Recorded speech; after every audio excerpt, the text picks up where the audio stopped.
está me chamando com prioridade sobre o caso. A Luana tem aí para relembrar as imagens. Se trata do jovem João, que teria atropelado, matado um casal, estaria com MD no organismo e no bolso, estaria em altíssima velocidade. A gente sabe que foi uma irresponsabilidade, que o histórico dele já era de ter batido no pai, que já era de ter atropelado e matado um outro motoboy no passado.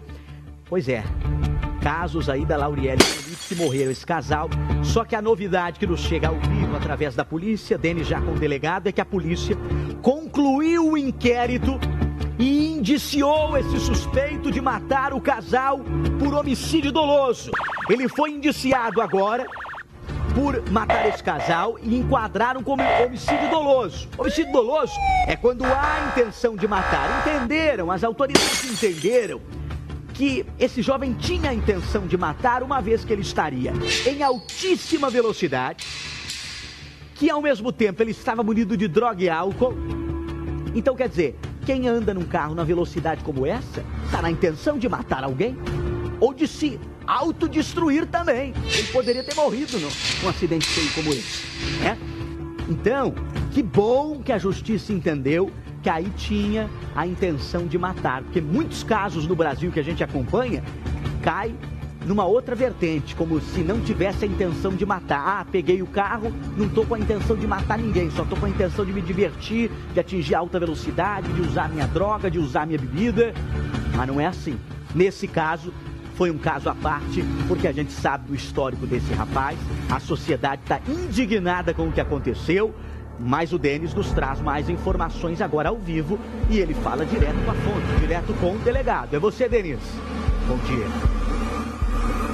Bom dia, Rede Meio. Dudu, bom dia para você e para todos os nossos telespectadores aqui do Bom Dia. Não só novas informações sobre esse caso, Dudu, como também novas imagens do dia do acidente, do dia 1º de dezembro, onde ocorreu esse acidente em que vitimou o Francisco Felipe Oliveira Duarte e a Lauriele da Silva Oliveira.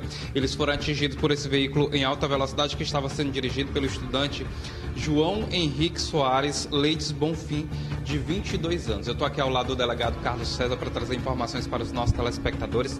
Delegado, bom dia, seja bem-vindo mais uma vez aqui ao Bom Dia. O que é que a polícia conseguiu identificar nesse crime que envolveu aí a morte desses dois casais? Bom dia, Denis, bom dia, Dudu, bom dia a todos que nos assistem. A gente conseguiu, toda a nossa equipe de delegados, agentes, escrivães, num trabalho concentrado nos últimos 10 dias, conseguiu comprovar o que a gente via no início, naquelas primeiras imagens transmitidas pela imprensa, há cerca de 8 dias atrás, 9 dias atrás, que um indivíduo em alta velocidade, totalmente embriagado, portando e possuindo material entorpecente no bolso, utilizou a Avenida Nossa Senhora de Fátima como uma pista de corrida para, indiscriminadamente, colocando em risco um número indeterminado de pessoas, praticar um racha ali com ele mesmo, porque ficou comprovado que ele não tinha ninguém competindo com ele, mas ele estava em alta velocidade na Avenida Nossa Senhora de Fátima. Infelizmente, acabou encontrando e colidindo contra a moto das duas vítimas, Francisco Felipe e Lauriele. Francisco Felipe indo para o trabalho, fazer um trabalho técnico à noite num local de festa, matando os dois, deixando 3 crianças órfãs, o mais novo com 3 meses de idade, uma situação trágica familiar. Eu ouvi aqui a mãe da Lauriele, que está na guarda dessas 3 crianças, uma família humilde, uma família que tem poucos recursos, mora num bairro pobre, uma casa desestruturada para receber 3 pessoas. As provas principais da gente são as próprias imagens que estão sendo periciadas. Nós temos imagens fornecidas pelas empresas Drogarias Globo, Casa Freitas, Blackout e as imagens da SC Trans, que foram as últimas fornecidas e que são imagens de alta resolução. Inclusive a SC Trans, a meu pedido, encaminhou uma fotografia do veículo no cruzamento da Avenida Dom Severino com Nossa Senhora de Fátima, antes dele provocar o acidente. O veículo, e a foto é bem objetiva e bem clara, que o veículo está sem placas.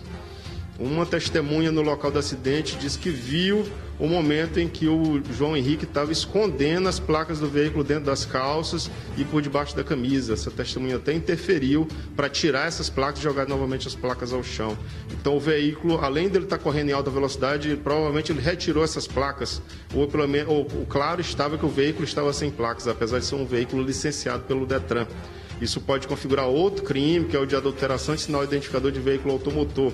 Isso tudo foi relatado, tudo foi encaminhado para o Ministério Público, o Ministério Público vai tomar as decisões dele. Então a gente chegou à conclusão de que aquilo não era um caso simples de homicídio culposo de trânsito, previsto no Código de Trânsito Brasileiro. A gente está diante de um caso doloso, artigo 121 do Código Penal Brasileiro, a título de dolo eventual. A gente sabe que ele não tinha intenção de matar ninguém, mas era previsível que ele, andando com excesso de velocidade, ultrapassando o sinal vermelho, ele poderia matar alguém, e ele não se importou com isso. Ele continuou fazendo o que ele bem quis e dolosamente fez.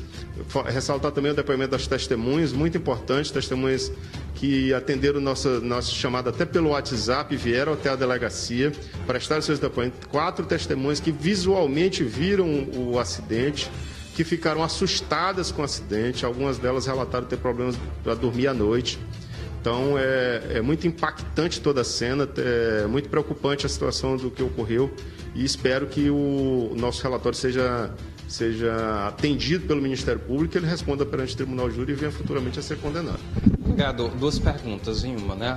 A situação com relação à velocidade que ele estava no dia desse acidente, no momento desse acidente, e com relação às pessoas, como nessas imagens que a gente vê, que foram disponibilizadas pela S-Trans, né? Se esses veículos que passam, esse veículo vermelho e um outro que estava ao lado do veículo do estudante, essas pessoas também foram ouvidas nesse inquérito? Todas as pessoas que a gente conseguiu identificar, alguns deles a gente identificou pelas placas. As imagens são tão boas que permitiram, em alguns casos, a gente identificar as placas dos veículos. Eles vieram até a delegacia e prestaram depoimento. Uma das testemunhas é um Uber, estava conduzindo um veículo Ford Ka sedã, e ele vinha na Nossa Senhora de Fátima no mesmo sentido do indiciado. O motorista até disse que achava que o indiciado iria colidir na traseira dele, porque ele passou com excesso de velocidade e muito colado no veículo dele. Inclusive o motorista disse, a testemunha disse que chegou a se agarrar na direção e avisou o cliente, vai bater. E ele passou muito rápido porque o veículo dele tremeu. E logo depois, inclusive eles estão nas imagens, se vocês focarem na Nossa Senhora de Fátima, a gente vê que o veículo está ultrapassando o outro.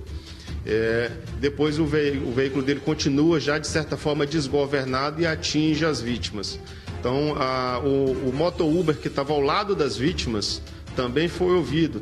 Quando a gente percebe que na Jockey Club vem 2 motos. Uma delas dá uma brecada, uma diminuída e a moto das vítimas continua e é atropelada. Essa pessoa que diminuiu prestou depoimento. Ele é um moto Uber, estava levando também um passageiro. Pegou um passageiro na Zona Leste e estava levando para outro local na Zona Leste. Ele disse que só não morreu porque ele deu essa diminuída. E ele não deu diminuída por ter visto nenhum carro. Ele disse que diminuiu porque já sabe que é costumeiro esse tipo de coisa lá na Zona Leste e tem medo, então toda vez, mesmo com o sinal verde, ele diminui a velocidade para verificar o que estava acontecendo. Inclusive ele disse que não chegou nem a ver o veículo, ele disse que viu um vulto passando por ele em alta velocidade e atingindo as vítimas, de tão rápido que estava. Eles conseguiram identificar a velocidade que ele estava? Todas as testemunhas informam o excesso de velocidade, a gente vê nas imagens o excesso de velocidade, mas quem tem que afirmar isso é a nossa perícia criminal. Então as imagens todas foram encaminhadas, nós temos esse pedido perante a perícia criminal. A nossa perícia criminal tem uma alta demanda de casos e isso não foi concluído ainda. Segundo o que eu recebi de informação do nosso gerente do Instituto Criminalística, vai ser necessário realizar um ensaio, é como se fosse uma simulação no local do acidente. Então os peritos vão ao local em uma determinada noite, ainda vai ser agendado isso, ainda vai ser marcado, para provavelmente passar com algum veículo com velocidades distintas e filmando também, para que depois seja feito o cálculo e a estimativa correta de qual a velocidade que o indiciado vinha. Delegado, com relação ao estudante, né, a gente teve alguns prints que rodaram nos dias do acidente em que ele teria marcado um racha no dia do acidente. Vocês chegaram a receber esse tipo de informação e constataram se ele estava ou não praticando racha? Eu acredito até que esses prints sejam verdadeiros, mas eu não tenho como afirmar. Não fomos nós da polícia que coletamos isso no telefone de alguém que tenha vindo até a delegacia. Então isso não foi nem citado no relatório do inquérito policial. A gente não tem como dizer se isso é verdade, se não é, se é fake news, se não é. O que é verdade é um vídeo que foi coletado por um dos canais, um dos portais, que mostra ele acelerando, ele como se estivesse praticando um racha ou estivesse praticando uma conduta como se fosse um piloto de automobilismo no veículo. Esse vídeo consta no inquérito, foi encaminhado, porque foi noticiado, parece a imagem dele, aparece o rosto dele acelerando o veículo, esperando um sinal abrir, acelerando abruptamente o veículo. Esse vídeo consta no inquérito e foi encaminhado juntamente. Com relação à Laurielle, a família da Laurielle, a família do Felipe, vocês chegaram a ouvir a mãe, o padrasto, vocês chegaram a ouvir os familiares? Eu ouvi a mãe da Laurielle, uma senhora muito forte, tá numa situação, a família toda está numa situação muito difícil. Estão falando aí de 3 crianças órfãs, uma menina de 11 anos, uma menina de 6 anos, um bebê, que é o Theo, de 3 meses. Uma família que precisa de recursos, tem poucos recursos, uma família de pouca condição financeira. A senhora lá disse que está tentando arrecadar, está sendo ajudada por muitas pessoas da população. Ela chegou até a elogiar uma conduta do Ministério do Meio Norte, que fez uma vaquinha online para ela. E a gente fica preocupado com o futuro, né? Imaginar uma criança de 3 meses na vida, na nossa sociedade tão difícil de hoje em dia, 3 meses já órfã. Por enquanto as pessoas ajudam, os vizinhos, a comoção que tem em rede social, mas futuramente a gente sabe que isso não continua. É mais uma situação grave decorrente dos acidentes de trânsito. Eu tenho dado algumas entrevistas e ressaltando isso, os graves efeitos que os acidentes de trânsito causam nos seios familiares, nos seios das vítimas. A gente vê o caso do influencer Louquinho, que tem sido noticiado nos últimos dias na imprensa, a jovem, a criança, né, se recuperando de traumas do acidente. Realmente são fatos que merecem mais atenção, que merecem alguma tomada de decisão por parte do poder público. Esse caso, por exemplo, foi muito bem elucidado e demonstrado por causa das câmaras que estão presentes ali naquele cruzamento.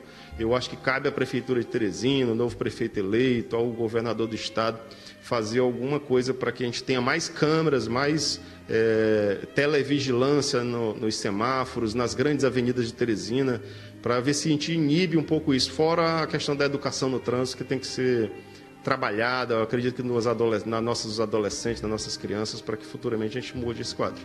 Delegado, para a gente finalizar, o estudante permanece preso e, com dolo eventual, ele deve ser levado a júri popular? Sim, ele permanece preso.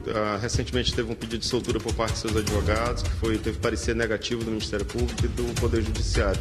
Continua preso, está detido na cadeia pública de Altos, sem prazo definido. O processo vai tramitar, a gente tem, pelo menos a polícia cumpriu seus prazos, acredito que o Ministério Público e o Poder Judiciário também vai cumprir, para que a gente tenha uma condenação quanto antes.